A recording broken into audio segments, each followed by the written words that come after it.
புத்தாண்டு நல்வாழ்த்துக்கள்.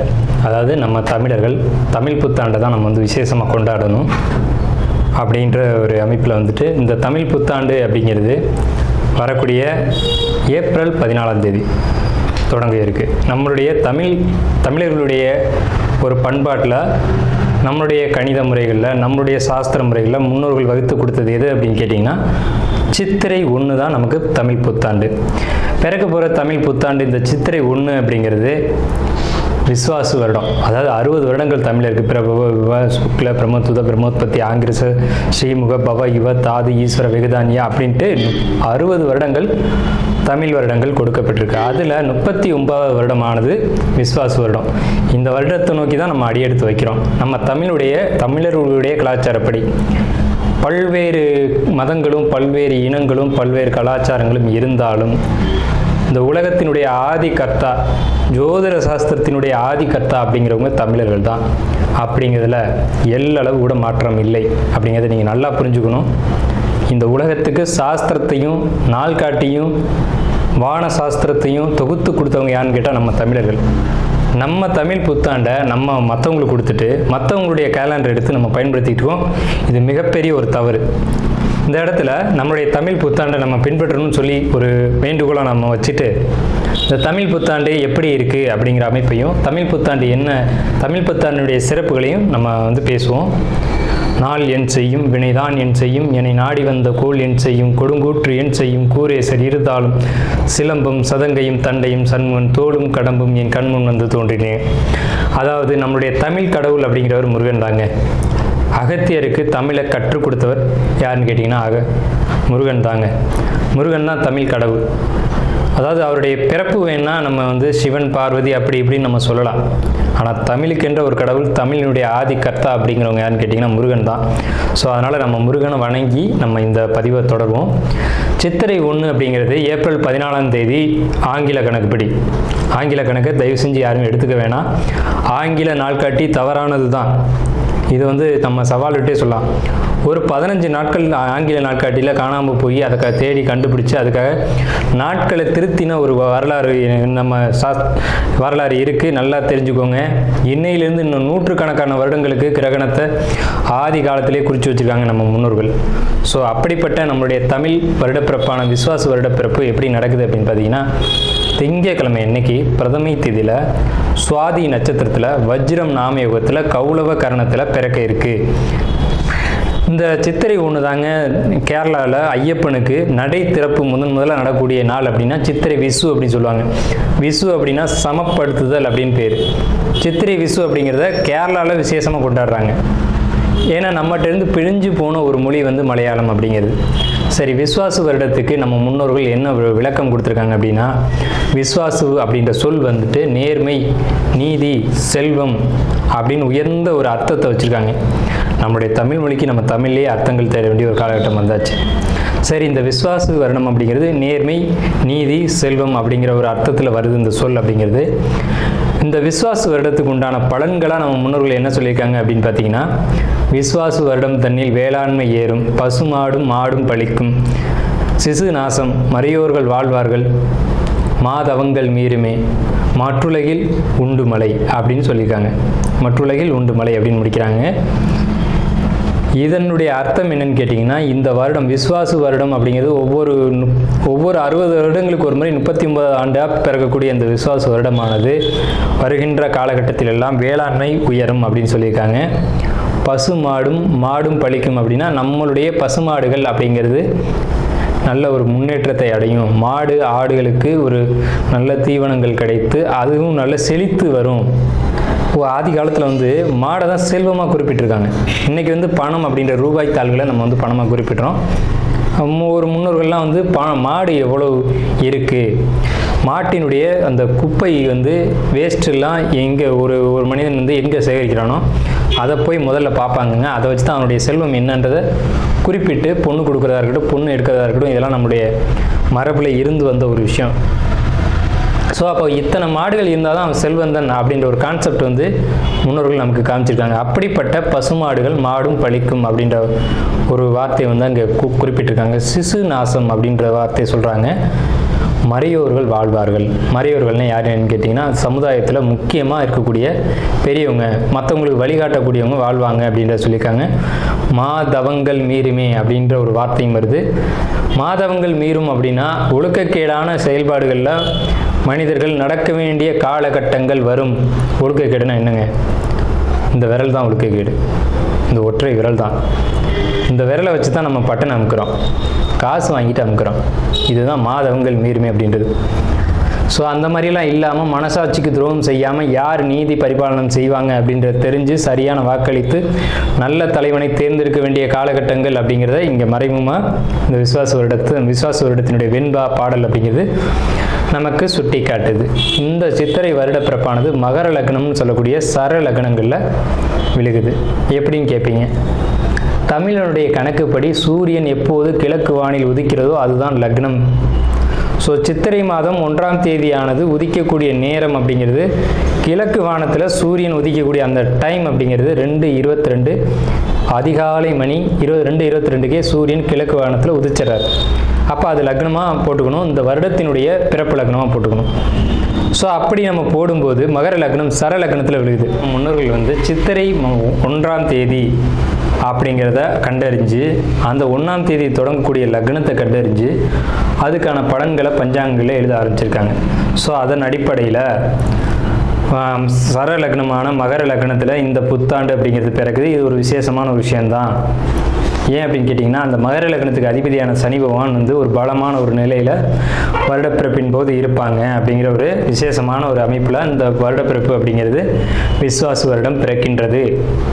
ஸோ இந்த விஸ்வாச வருடம் பிறக்கும் போதே நமக்கு ஒரு நல்ல செய்தி கிடைச்சாச்சு, இந்த வருடம் நன்றாக இருக்க போகுது அப்படிங்கிற ஒரு விஷயம். சரி, இதை வந்து சித்திரை மாதம் தான் நீங்கள் வந்து தமிழருடைய கலாச்சாரம் அப்படின்னு சொல்றீங்களே, இதுக்கு ஏதாவது ஆதாரம் இருக்கா அப்படின்னு கேட்டிங்கன்னா கண்டிப்பாக இருக்கிறது. புறநானூறு அப்படின்ற ஒரு தமிழ் இலக்கியம் இருக்குது. அதில் போய் தேடி பார்த்தீங்க அப்படின்னா தலைநாள் பூத்த பொன் இணர் வேங்கை அப்படின்ற சொல்லும், கனிவேங்கை நன்னாளே நாடி மலர்தலால் அப்படின்ற வார்த்தை வரும். அதாவது வந்து சித்திரை மாதத்தில் பூக்கள் அதிகமாக பூத்து குலுங்கும், அதனால தலைநாள் அப்படின்ற சொல்ல யூஸ் பண்ணுறாங்க. தலைநாள்னா முதல் மாதம் அப்படின்னு, தலை மாதம் கடை மாதம் அப்படின்னு பிரிக்கிறாங்க. கனிவேங்கை நாடி மலர்தலால், கனிவேங்கை நல்லான் நாடி மலர்தலால், அந்த பூக்கள் பூக்கிறதுனால அந்த கனிவேங்கை மாதம் அப்படிங்கிறதையும் தலைநாள் பூத்த பொன் இணர் வேங்கை அப்படின்ற சொல்லும் புறநானூறு அப்படின்ற இலக்கியத்தில் தமிழ் மாதம் வந்து முதல் மாதம் சித்திரை மாதம்ன்ற குறிப்பீடு அங்கே இருக்குது. சரிங்களா? வண்ண மலர்கள் பூத்து குலுங்கக்கூடிய ஒரு பொன்னான மலர்கள், பொன் போன்ற மலர்கள். இன்றைக்கும் கேரளாவில் ஒரு மஞ்சள் நிறத்தில் தங்க நிறத்தில் பூக்கக்கூடிய பூக்களை பறித்து அவங்க விசேஷத்துக்கு சித்திரை 1 அன்னைக்கு கொண்டாடுறாங்க. அவங்க தமிழ் பண்பாடை பின்பற்றுறாங்க அப்படின்றத இதை நீங்கள் தெரிஞ்சுக்கலாம். சரிங்களா? இப்போ இந்த சித்திரைக்கு அதிதேவதை யாருன்னு கேட்டிங்கன்னா மகாவிஷ்ணு. மகாவிஷ்ணு தான் காக்கக்கூடிய கடவுள் அப்படின்னு சொல்கிறாங்க. மகாவிஷ்ணு எங்கும் நிறைந்தவர் அப்படின்னு சொல்கிறாங்க. சரிங்க சார், சித்திரை மாதம் விசேஷங்களை கொண்டாடலாமா அப்படின்ற ஒரு கேள்வி வரும். 100% கொண்டாடலாம். ஏன்னு கேளுங்க. இதுக்கு உதாரணம் வந்து ராமர் தான். ராமர் பட்டாபிஷேகம் ஏற்ற மாதம் எதுன்னு கேட்டிங்கன்னா சித்திரை மாதங்க. அப்போது விலக்கப்பட்ட மாதங்கள் அல்ல, இது விசேஷத்துக்கு ஏற்றுக்கொள்ளப்பட்ட மாதம் எதுன்னு கேட்டிங்கன்னா சித்திரை மாதம்தான். பகவத்கீதையிலே ஒரு வார்த்தை வருது, ருதுக்களில் நான் வசந்த ருதுவாக இருக்கிறேன் அப்படின்னு கிருஷ்ணர் சொல்கிறார். நம்மளுடைய வாக்கியம் இல்லை, இது பகவானுடைய சொல். அப்போ வசந்த ருது அப்படின்றது எதுன்னு கேட்டிங்கன்னா சித்திரை 1 தான் வசந்த ருதுனுடைய தொடக்கம். வசந்த காலம் அப்படிங்கிறது வெயில் காலம் அப்படின்னு தான் பேர், கோடை காலம் அப்படின்னு பேர். வசந்த காலமானது சித்திரை வைகாசி, இந்த 2 மாதத்தையும் வசந்த காலம் அப்படின்னு குறிப்பிடுறாங்க சமஸ்கிருதத்தில். அப்போ இந்த வசந்த காலம் வந்துட்டு எனக்கு பிடித்த ருது அப்படின்னு சொல்கிறாரு கிருஷ்ணர். ஸோ ராமர் பட்டாபிஷேகம் ஏற்றுக்கிட்ட ருது எது அப்படின்னு கேட்டிங்கன்னா சித்திரை மாதம்.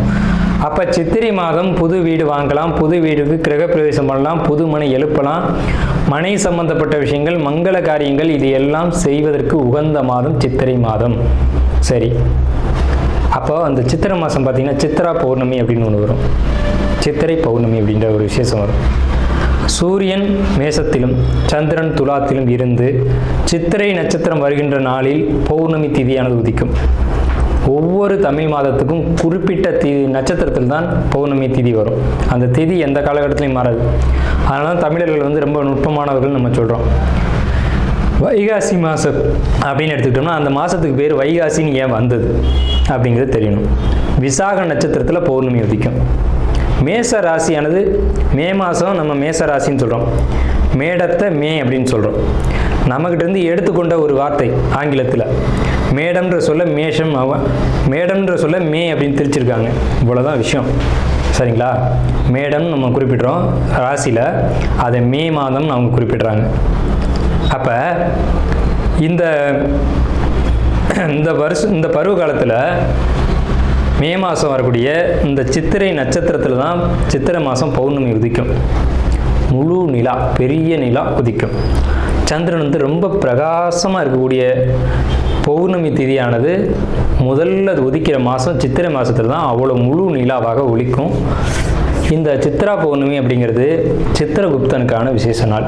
சித்திரகுப்தன் யாருங்க? யமனுடைய பிஏ, யமனுடைய கணக்காளி, யமனுடைய பணியாளர்.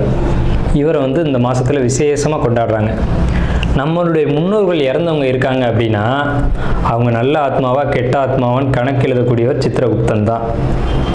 அந்த கணக்கு அவர் எழுதுறதுனால தான் சித்ரா பௌர்ணமி அன்னைக்கு நம்ம முன்னோர்களை கொண்டாடி விசேஷமாக வழிபாடு செய்கிறோம். தை 1 தமிழ் புத்தாண்டுன்னு கொண்டு வந்தாங்க. அதை முழுமையாக ஒரு வருடம் கூட அவங்களால கடைபிடிக்க முடியல. இன்னொரு வரைக்கும் அதுக்கான சரியான கணக்கீடுகளை அவங்களால கொடுக்க முடியலை. வார்த்தைக்கு தை 1 தான், இது வந்து நாங்கள் ஆதாரத்தை கண்டுபிடிச்சிட்டோம், எங்கள்கிட்ட இது இருக்குது அது இருக்குது அப்படின்லாம் சொன்னாங்க. ஆனால் ஒரு தெளிவான ஒரு விஷயத்தை அவங்களால கொடுக்க முடியல. அதுக்கான ஒரு காலண்டரையோ நாட்காட்டியோ அவங்களால கொடுக்க முடியல. சித்திரை 1 தான் தமிழர்களுக்கான புத்தாண்டு. அந்த புத்தாண்டை விசேஷமாக கொண்டாடணும். எப்படிலாம் கொண்டாடலாம் சார்? எப்படி கொண்டாடலாம்? சித்திரை மாதத்துக்கு முத நாளே அதுக்கு நம்ம தயாராகணும். நம்மளுடைய பாரம்பரிய உடைகளை அன்றைக்கி அணியணும். என்னது நம்ம பாரம்பரிய உடை அப்படின்னு கேட்டிங்கன்னா, தும்பப்பூ மல்லு வேட்டின்னு கேள்விப்பட்டிருப்பீங்க. மல்லு வேட்டி வந்து தும்ப நிறத்தில் தாங்க இருக்கும். தமிழருடைய உடை அப்படின்னு எடுத்துக்கிட்டிங்கன்னா, நம்ம வந்து வெயிலில் இருக்கக்கூடியவங்க, விவசாயம் பண்ணக்கூடியவங்க, உழைக்கக்கூடியவங்க, நமக்கு வந்து மல்லு வேட்டி தான் ஒத்து வரும். இந்த இப்போ கலாச்சாரம் மாறிடுச்சு, என்னென்னவோ உடைகள் அணிகிறாங்க. அதெல்லாம் நமக்கான உடை கிடையாது. தும்பப்பூ மல்லு வேட்டி தான் நமக்கான உடை. அப்போ இந்த மல்லு துணியை தான் நம்ம வஸ்திரத்தை அணியணும். மேல் சட்டை போடக்கூடிய வழக்கம் நம்மளுடைய கலாச்சாரத்தில் கிடையாது. அப்படி போடுறது ரொம்ப தவறான விஷயம். நம்ம தவறான விஷயத்தை நோக்கி போய்கிட்டுருவோம். ஒரு ஊசியில் குத்தி ஒரு துணியை நெஞ்சு நீங்கள் போட்டிங்கன்னா நீங்கள் தமிழர்களே கிடையாது. உறுதியாக சொல்லுவேன். வெறும் துணியை நூலில் கோக்காமல் அணிகிறவன் தான் உண்மையான தமிழன். இதை மறுத்து பேசவே முடியாது. இதுதான் உண்மையான வரலாறு. அதாவது ஒரு துணியை எடுத்து அப்படியே உடலில் சுற்றிக்கணும், அவன் தான் தமிழன்.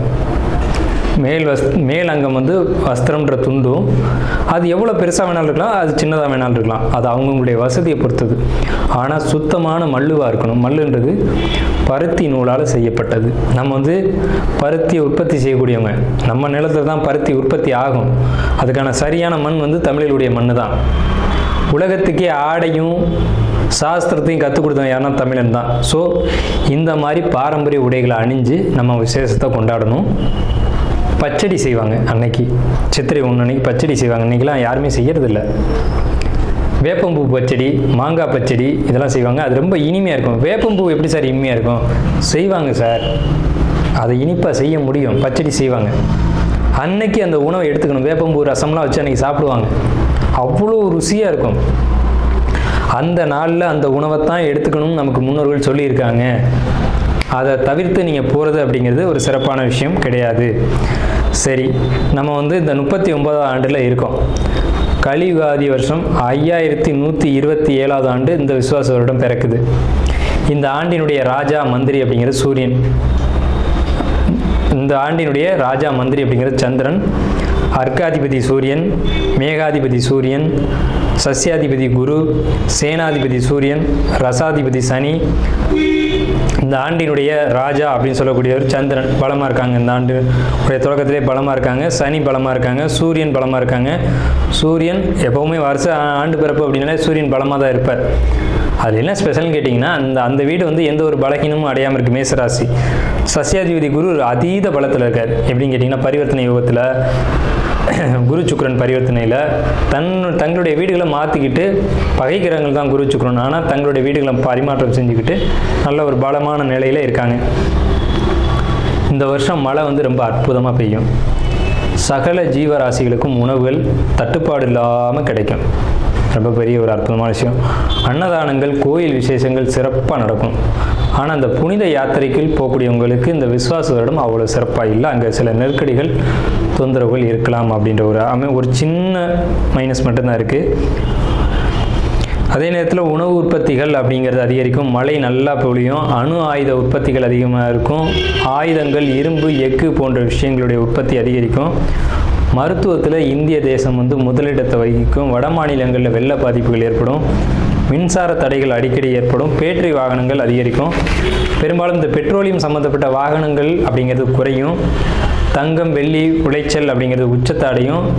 விலை உச்சத்தை அடையும். தங்கம், வெள்ளியை பொறுத்த வரைக்கும், ஆபரணங்களை பொறுத்த வரைக்கும் விலை உச்சத்தை அடையும். ஆனால் விலையும் அதிகம் அடையும் போதெல்லாம் அந்த விற்பனையும் அதிகமாகும். நல்ல லாபங்கள் கிடைக்கும். அதிகமாக தங்க நகைகளை வாங்கி அணியக்கூடியதும் சேமிக்கக்கூடியதும் இந்த ஆண்டு மக்கள் செய்வாங்க. சுரங்கம், பெட்ரோலியம், கிணறு இதை பொறுத்த வரைக்கும் விபத்துக்கள் ஏற்படுத்தி கொண்டே இருக்கும். பெண்களுக்கு அவமரியாதைகளும் பாலியல் தொந்தரவும் நடைபெறும்.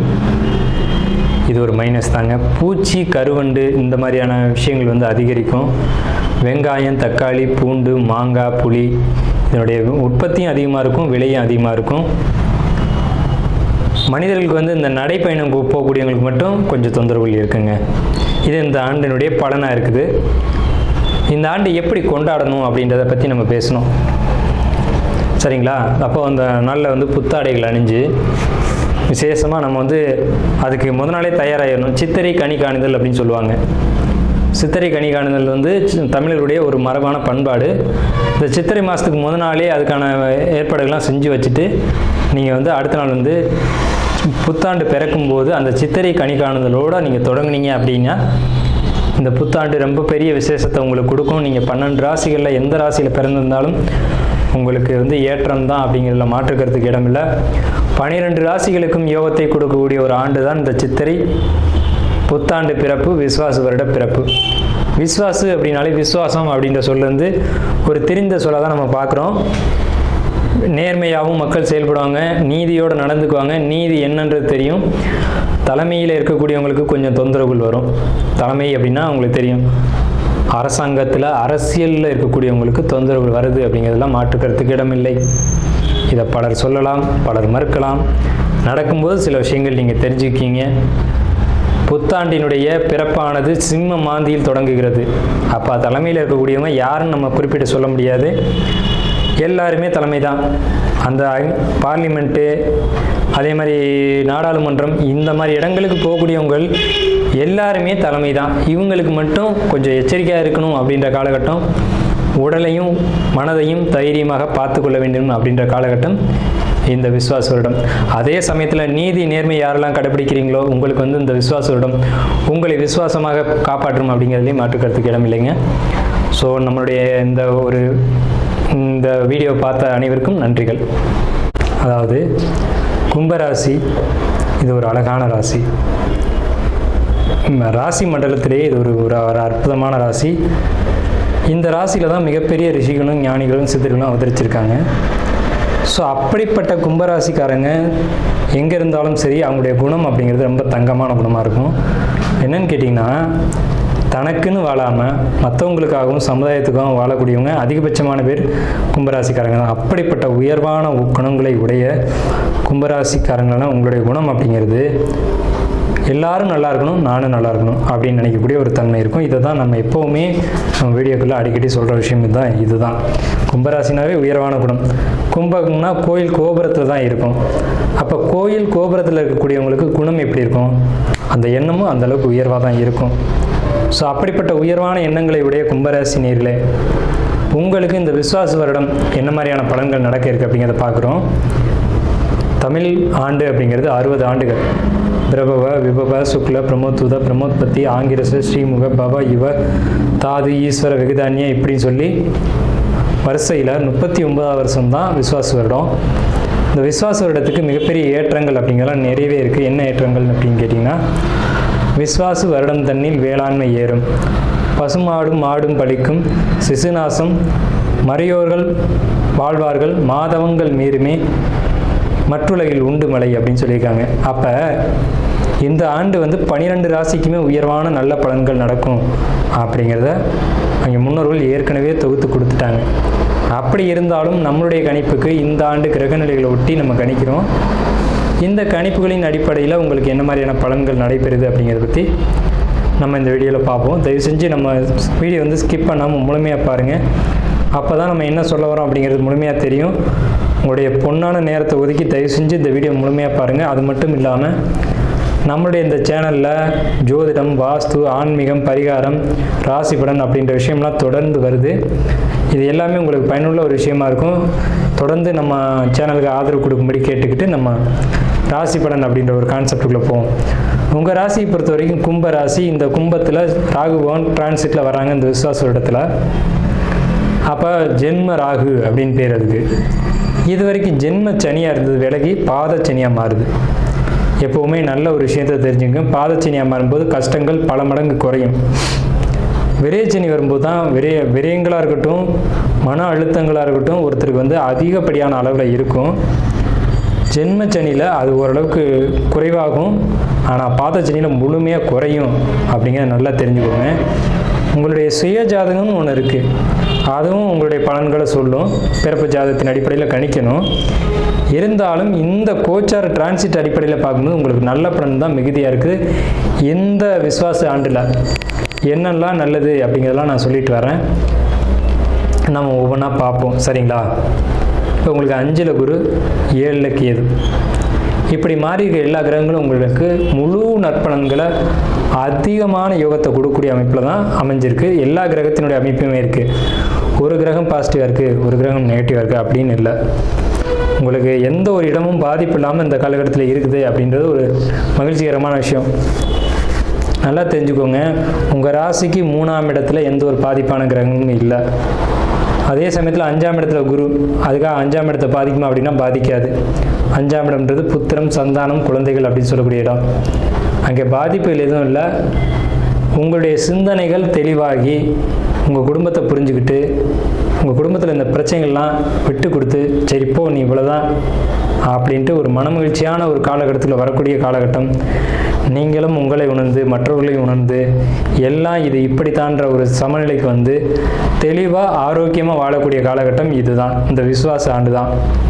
இந்த விஸ்வாச ஆண்டுக்கு பிறகு உங்களுடைய வாழ்க்கை இன்னும் நல்ல ஒரு முன்னேற்றத்தை நோக்கி போகும். ஆனால் அந்த முன்னேற்றத்தினுடைய முதல் படிக்கல் அப்படிங்கிறது விஸ்வாச ஆண்டு தான். முன்னேற்றத்தை நான் பார்த்தேன் என் வாழ்க்கையில் அப்படிங்கிறது இந்த விஸ்வாச ஆண்டில் இருக்கும். நல்லா குறித்து வச்சுக்கோங்க, நல்ல மனசில் வச்சுக்கோங்க. இது வரைக்கும் நடந்த கசப்புகள் அது ஒரு பக்கம் இருக்கட்டும்.